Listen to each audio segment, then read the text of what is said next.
Assalamualaikum warahmatullahi wabarakatuh. Perkenalkan nama saya Nadia Lestari, NIM 2107530 dari kelompok 5. Baik, di video kali ini saya akan mempresentasikan materi pada pertemuan minggu ini, yaitu administrasi pendidik dan tenaga kependidikan lanjutan.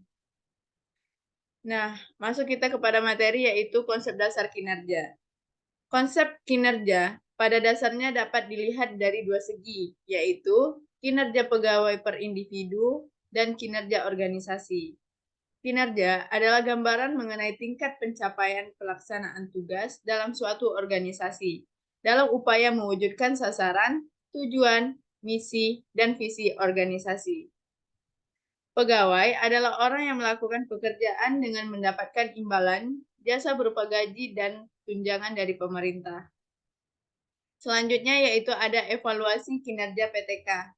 Evaluasi kinerja guru atau tenaga pendidik merupakan sebuah sistem pengelolaan kinerja berbasis guru yang dibuat untuk menilai mengevaluasi tingkat kinerja guru secara individu dalam rangka mencapai kinerja sekolah secara maksimal yang berdampak pada peningkatan prestasi peserta didik.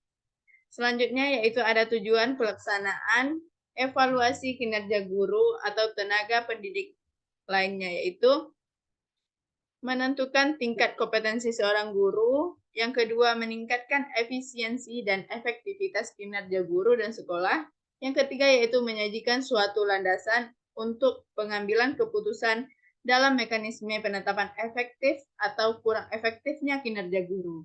Yang keempat yaitu menyediakan landasan untuk program pengembangan keprofesian berkelanjutan bagi guru. Yang kelima, menjamin bahwa guru melaksanakan tugas dan tanggung jawabnya, serta mempertahankan sikap-sikap yang positif dalam mendukung pembelajaran peserta didik untuk mencapai prestasinya.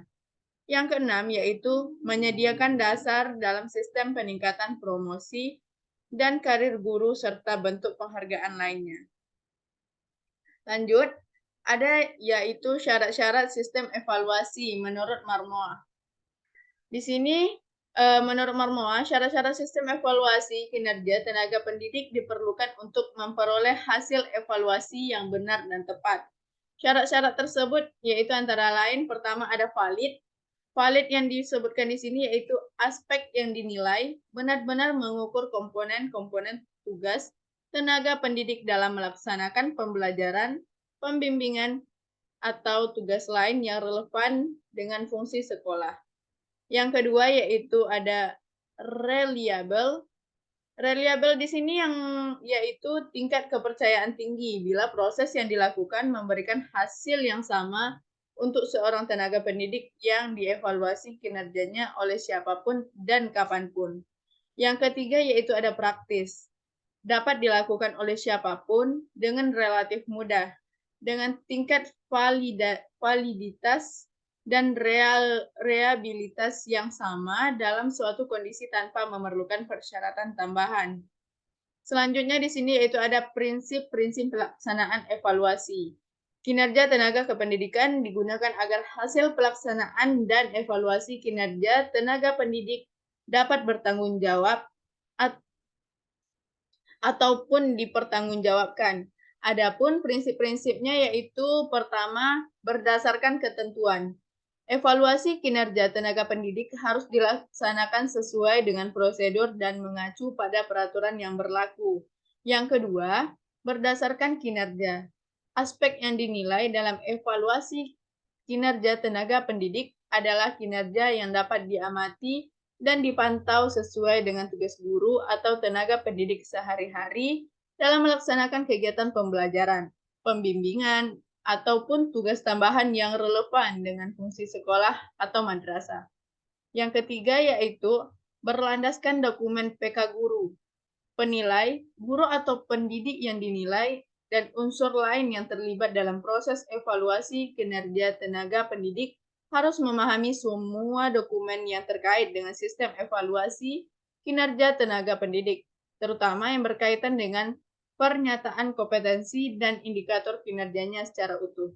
Sehingga penilai guru atau tenaga pendidik dan unsur lain yang terlibat dalam proses evaluasi mengetahui dan memahami tentang aspek yang dinilai serta dasar dan kriteria yang digunakan dalam evaluasi. Yang keempat yaitu dilaksanakan secara konsisten. Dilaksanakan secara konsisten di sini yaitu dilaksanakan teratur setiap tahun, diawali dengan penilaian formatif di awal tahun dan penilaian sumatif di akhir tahun. Nah, selanjutnya yaitu ada peran guru dalam administrasi PTK. Adapun peran guru dalam administrasi kepegawaian yaitu pertama, membuat buku induk pegawai. Yang kedua, mempersiapkan usul kenaikan pangkat pegawai negeri, prajabatan, karpet, cuti pegawai, dan lain-lain.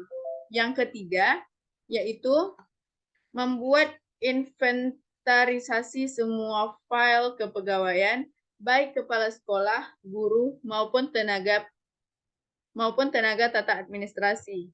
Membuat laporan rutin kepegawaian harian, mingguan, bulanan, bahkan tahunan. Yang kelima yaitu membuat laporan data sekolah dan pegawai. Yang keenam, mencatat tenaga pendidik yang akan mengikuti penataran. Dan yang terakhir yaitu mempersiapkan surat keputusan kepala sekolah tentang proses KBM, surat tugas, surat kuasa, dan lain-lain. Baik, hanya sampai di situ saja presentasi saya. Kurang lebih saya mohon maaf. Wabillahi taufiq wal hidayah. Assalamualaikum warahmatullahi wabarakatuh.